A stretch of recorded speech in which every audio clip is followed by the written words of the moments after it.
was thick with the smell of roasted turkey and birthday cake, but the warmth in the air was fake, stretched thin over the tension humming beneath every smile. The long mahogany table was crowded, uncles in crisp suits, aunts in glittering jewelry, cousins whispering into each other's ears. But all their laughter stopped the moment my grandfather's cane struck the hardwood floor. His voice cut like a blade through the silence. Before we begin, drop a comment and tell us where are you from and from which city you're watching our videos. And after watching the whole video, don't forget to tell us what would you do in this situation. Be honest. Tell me in the comments below. We read every comment. Let's begin. Did the account transfer go through? He demanded, his sharp blue eyes pinned directly on me. I froze mid-breath, a fork dangling in my hand. What transfer? I asked, my voice shaky but clear enough to carry across the room. The air shifted. My mother's wineglass slipped in, her hand. My father cleared his throat and looked away. My older brother, Daniel, stiffened like a soldier at attention. My cousin chewed slowly, eyes darting around like a spectator waiting for the explosion. Grandpa's weathered fist slammed down on the table, rattling the plates. "Don't play dumb with me," he barked, his voice cracking with fury. "I wired a large sum, enough to cover your future, to make sure you were safe and never dependent on anyone. Where is it? Who took it?" My heart punched against my ribs. "Grandpa, I don't know what you're talking about," I stammered, my face heating with humiliation. "I never received anything." For a second, silence swallowed the room. Then came the whispers. "She's lying," my aunt whispered sharply. "Or maybe she already spent it," my uncle muttered, his lip curling. Daniel leaned back in his chair, a sly smile twitching at the corner of his mouth. I looked at him, that smug, self-satisfied expression flashing across his face. The realization struck me cold. My chest tightened with betrayal. "You knew," I hissed at him under my breath, barely able to contain the storm building inside me. Grandpa caught it, his gaze snapping to Daniel like a hawk to prey. "Did you touch that account?" he demanded, his voice booming. Daniel gave a short laugh, feigning innocence. "Why would I? I've got my own savings." But I noticed the way his fingers drummed nervously on the table, the slight tremor in his jaw. "I swear," I said firmly, sitting straighter, my voice cutting through the rising clamor. "I never received anything. If Grandpa sent money, someone else intercepted it. And I think I know who." The whole table erupted. Accusations, defenses, voices climbing over each other like wild animals fighting for dominance. Grandpa rose slowly, leaning on his cane, his voice colder than I'd ever heard it. "Then tomorrow morning," he growled, "we will find out exactly where that money went. And God help the one who dared to take it." My pulse thundered in my ears. Tomorrow would be war, and this time, I wasn't walking into it quietly. The morning sun burned through the curtains like an interrogation lamp. My phone buzzed nonstop, calls from my mother, texts from my aunt, even a string of missed calls from Daniel. I ignored them all. My grandfather had summoned everyone to his estate by 9 a.m. sharp, and when Grandpa gave an order, it wasn't a suggestion. I arrived early, the tires of my old Toyota crunching on the gravel driveway. The mansion loomed like a fortress, its white pillars casting long shadows. Through the massive windows, I saw silhouettes pacing and arguing already. My chest tightened, but I squared my shoulders. Last night's humiliation still burned in me like fire. I wouldn't let them twist the truth. Inside, the living room had been transformed into a courtroom. Grandpa sat at the head of a long leather couch, his cane resting against his knee, his presence commanding absolute attention. His lawyer, Mr. Whitman, a stern man with silver hair and sharp glasses, stood nearby with a thick folder in his hand. My relatives filled the room like restless spectators waiting for a verdict. "You're late," my mother snapped as I entered, her tone dripping with judgment. I ignored her, lifting my chin. I'm right on time. Grandpa's eyes cut to me, and for a moment, his face softened, but it hardened again as his gaze swept over the rest of the family. Mr. Whitman, he said, his voice gravelly. Show them. The lawyer cleared his throat and pulled out a stack of printed bank statements. The sound of paper hitting the coffee table was louder than a gunshot in that tense room. On March 12th, Whitman began, adjusting his glasses, Mr. Hale authorized a transfer of $250,000 to an account under the name of his granddaughter, Emily. Gasps and murmurs rippled through the room. My hands went cold. But, Whitman continued, his tone slicing like a scalpel, this account was not created by Emily. It was set up fraudulently. The funds were transferred to a secondary account. Almost immediately, that secondary account belongs to... He paused, his eyes scanning the faces. Daniel Hale. The room detonated. What? I shouted, my head whipping toward my brother. My heart pounded so violently I thought I might collapse. Daniel shot to his feet, his face pale but his arrogance intact. That's ridiculous. I don't know what kind of trick this is, but I didn't steal anything. Whitman slid a document across the table. Your signature, Mr. Hale. Clear as day. We traced the account. It's yours. Grandpa's cane slammed against the floor, the sound echoing like thunder. You lying, thieving boy, he roared, his voice shaking the walls. I entrusted you all with family honor, and you rob your own sister? Daniel's mask cracked, his jaw clenched, his eyes darting like a cornered animal. She doesn't deserve it, he shouted, pointing at me with a trembling finger. Everything goes to her. You've spoiled her, Grandpa. What about me? I work just as hard, I'm just as worthy. My stomach twisted, rage flooding me. You stole my future, I snapped, tears stinging my eyes. You didn't just take money. You took my chance to breathe without debt, to have a life of my own. You betrayed me. Mother jumped in, her face red. Stop it. Daniel is your brother, Emily. You can't tear this family apart over some wires and numbers. He was desperate. Desperate? I cut her off, my voice trembling but sharp. He had a choice, and he chose to stab me in the back. Grandpa slowly rose from his chair, leaning heavily on his cane, his fury contained but lethal. No, he said, his voice like ice. It wasn't just betrayal. It was theft, fraud, and I won't cover for him. He turned to Whitman. File the charges. The room froze. My mother gasped, clutching her pearls. Daniel staggered back as though struck. You'd send me to jail? Your own grandson? Grandpa's eyes blazed. I'd send anyone to jail who dares betray family blood. My father finally spoke, his voice low and shaking. Dad, please, don't do this. It will destroy us. Grandpa's hand trembled as he gripped his cane tighter. You destroyed yourselves the moment you let greed rot your hearts. Daniel lunged forward, his voice breaking with desperation.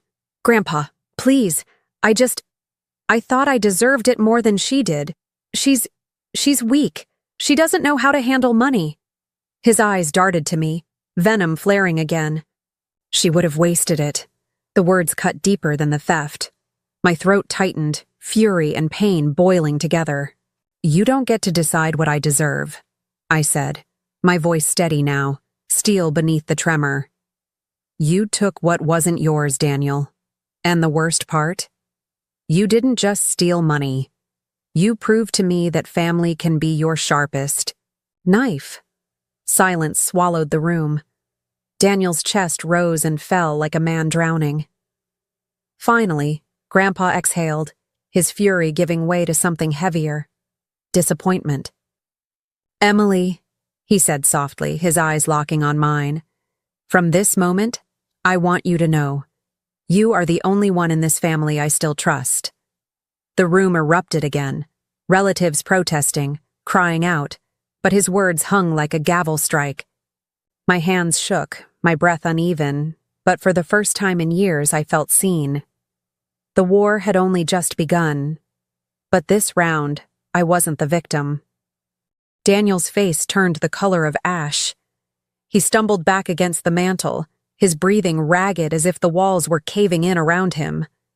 My mother rushed to his side, gripping his arm like she could shield him from reality. "This isn't fair," she cried.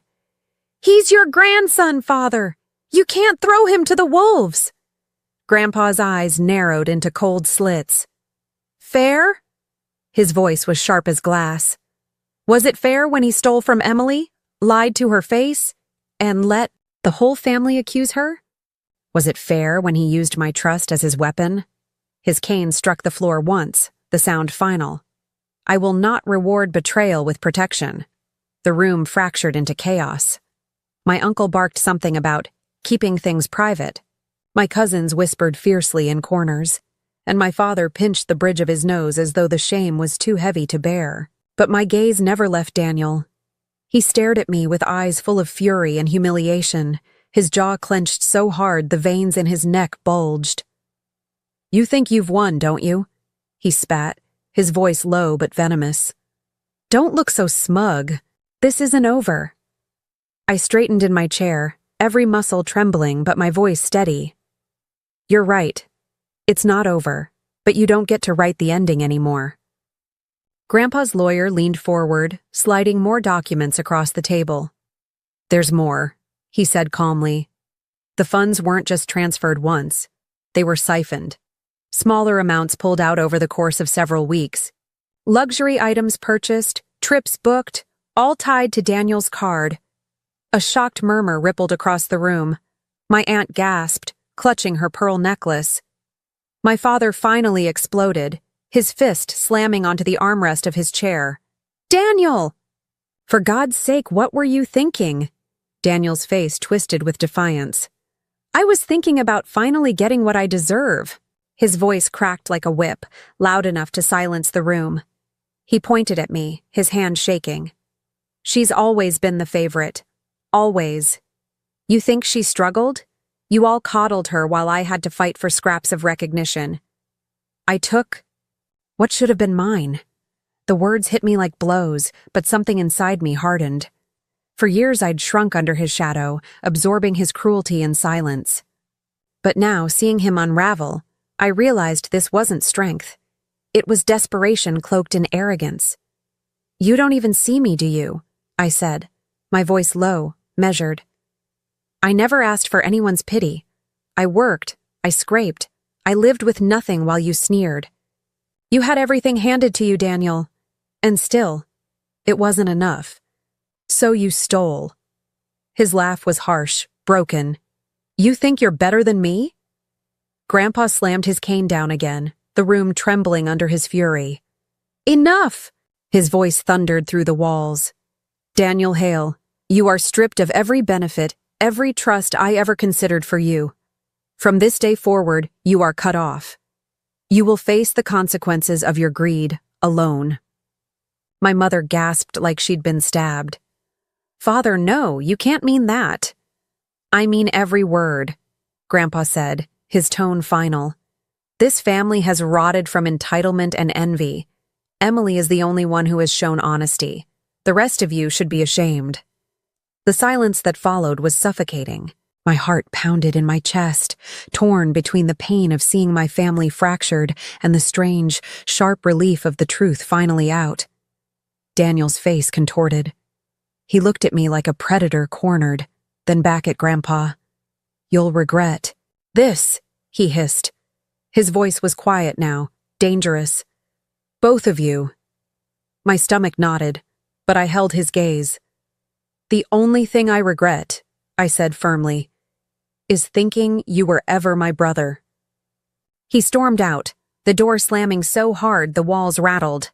My mother ran after him, shouting his name, but he didn't look back. The sound of her heels clattering down the marble hallway echoed like a funeral march. For a long moment, no one spoke. Then Grandpa turned to me, his expression heavy but resolute. "Emily," he said, his voice quieter now, "I know this isn't easy. But sometimes truth cuts deeper than lies. Today, you stood your ground. Don't ever forget this feeling. My throat tightened. It doesn't feel like victory, I whispered. It's not supposed to, he replied, his eyes softening. It feels like survival. And survival, my dear, is what builds strength. As the family dispersed in bitter silence, whispers trailing behind them, I stepped out onto the porch. The cool morning air hit my face, sharp and clean, a contrast to the suffocating chaos inside. For the first time in years, I didn't feel small. I didn't feel weak. I felt free. But deep down, I knew Daniel's words weren't empty. He wouldn't vanish quietly. The storm wasn't over. It was just circling, waiting for its chance to strike again. And when it did, I vowed, I wouldn't be the same frightened girl he'd always known. I'd be ready. The silence in the house that day didn't last long. By evening, news traveled like wildfire. A cousin texted me. Daniel's furious. He's saying you set him up. Another message followed from an aunt. Your mother's defending him, calling Grandpa cruel, calling you manipulative. The words stung, but I didn't flinch. For the first time, I wasn't afraid of whispers. Still, I braced myself. I knew Daniel wouldn't disappear quietly, and I was right. 2 nights later, headlights swept across my driveway. Tires screeched to a halt. I froze at the window. Heart pounding as Daniel stormed out of his car. His face was pale, twisted with rage, eyes wild like a man cornered by his own lies. He hammered at my front door, shouting loud enough for the whole neighborhood to hear. Open up, Emily! You think you're better than me? Fear prickled down my spine, but I didn't cower. I opened the door a crack, chains still latched. My voice was steady. Go home, Daniel. Home? He laughed bitterly, shoving against the door. I don't have a home anymore. Thanks to you. You ruined everything. No, Daniel, I said firmly, my pulse thundering. You did that all by yourself. For a moment, I saw the boy I used to know, the brother who teased me when we were kids, who once stood up for me in a schoolyard fight. But that boy was gone, swallowed whole by greed. Grandpa won't live forever, he spat suddenly, his eyes narrowing. When he's gone, everything will fall back to me. You'll see. You're nothing without his protection. The venom in his voice cut deep, but something inside me shifted. I realized he was wrong. I wasn't nothing. Not anymore. Unlatched the chain and stepped fully into the doorway, my voice clear and unwavering. You're wrong, Daniel. I don't need protection. I've already survived you, and that's more powerful than any inheritance. For once, he had no reply. His jaw tightened, his face twisted, and with a final glare, he stormed back to his car. The tires screamed against the asphalt as he sped into the night. I stood in the doorway long after the sound faded, my hands shaking but my spirit unbroken. The next morning, Grandpa came by. He didn't speak at first, just placed an envelope on my kitchen table. Inside were new documents, the deeds, the accounts, all shifted to my name. Emily, he said quietly, his hand resting on mine. I don't know how much longer I have, but I refuse to leave this family's legacy in the hands of liars. From this day forward, you are the heir. Not because of blood, not because of favoritism, but because you earned it, because you told the truth when it mattered. Tears blurred my vision. Grandpa, I don't want this to be about revenge. He nodded. Then don't make it about revenge. Make it about change. Do better than we did. His words sank deep. For the first time, I saw beyond the chaos, beyond Daniel's betrayal, beyond my parents' silence. This wasn't just about money. It was about survival, about reclaiming my voice after years of being silenced. When the rest of the family learned the truth, the backlash was loud. My mother refused to speak to me. My father called it a disgrace, and Daniel disappeared into the shadows of his own mistakes. But none of that broke me, because for once, I wasn't living in their shadows anymore. On my birthday, my life had been ripped open, secrets spilling across the table like shattered glass. But in the wreckage, I found something I'd never had before: strength. And as I locked my door that night, staring out at the quiet street, I whispered to myself the truth I finally believed. I am